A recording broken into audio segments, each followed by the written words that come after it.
What's up, everybody? Matt from Wicked Whiskey Society, and today we're doing a Texas Tuesday bourbon review.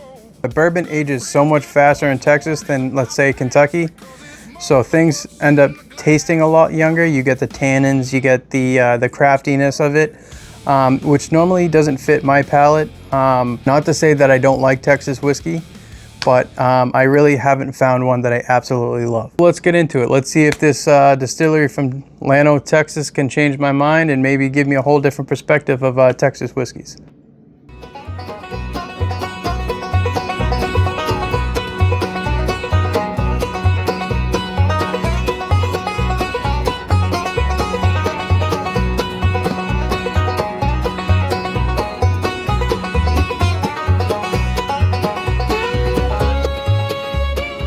So today we are going to be reviewing War Trail's Broken Halo.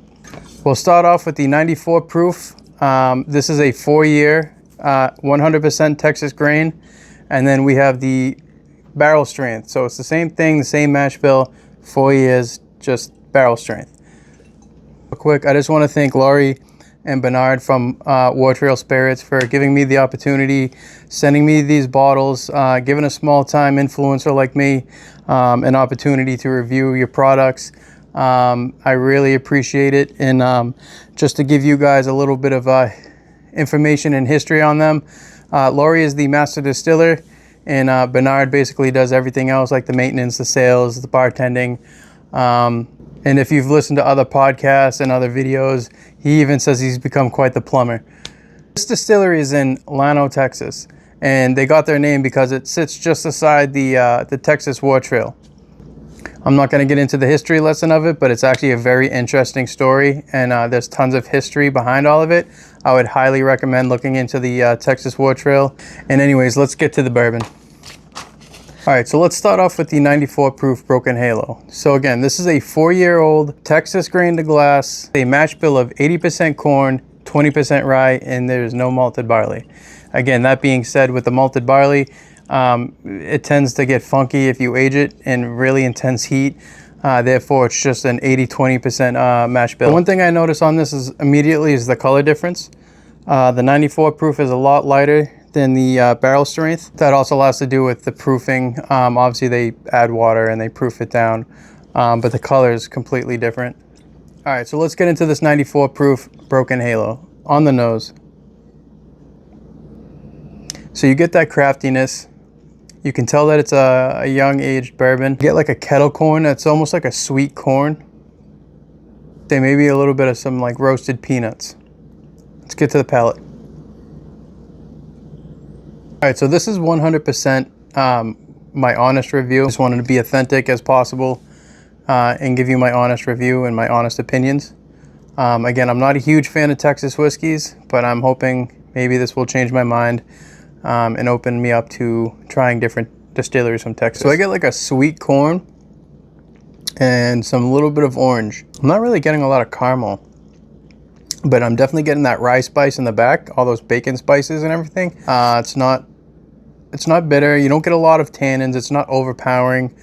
It's not horrible. Not my favorite, but it's good. So you get the craftiness up front, followed by some corn, some vanilla.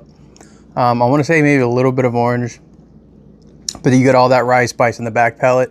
Peppery oak kind of like finish that just sits there. It's not my favorite. It's not bad though. It's actually kind of growing on me. I've had much worse. All right, so this is the one that I'm excited about here. The barrel strength, 115 proof, 4-year Texas grain to glass, fresh crack. Let's go. Ready for this cork pop? Ready for this cork pop?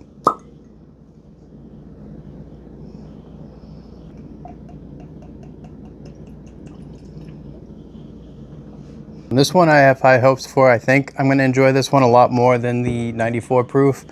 I do think the palate is going to be a little bit different because of the higher proof on it. All right, so I cleaned my palate. Fresh pour, fresh crack. Let's get into the nose. Right off the bat, instantly already a better nose. It's a much sweeter, like orange creamsicle vanilla cream soda. Still get that little bit of craftiness. I get a little bit of pepper and I still get some corn on it. Instantly, the nose is 100 times better. Let's get into the palate.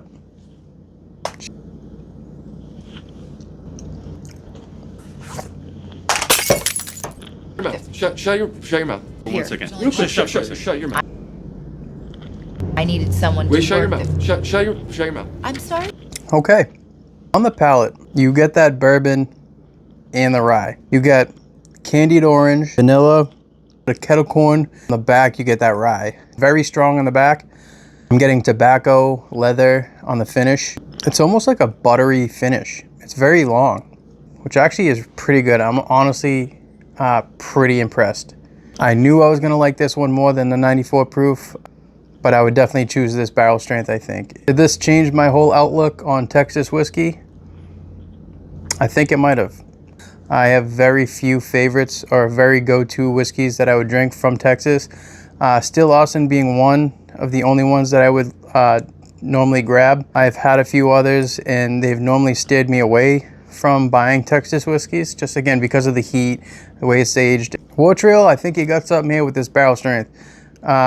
Candied up front, sweet corn, candy corn, followed by a rye in the back palate, then followed by a nice long buttery finish. Wasn't expecting that. I'm actually pretty impressed. I definitely like this barrel strength a lot better than the 94 proof. It definitely doesn't taste its age, and I would say it's a lot less crafty. And Texas whiskey is hard to perfect.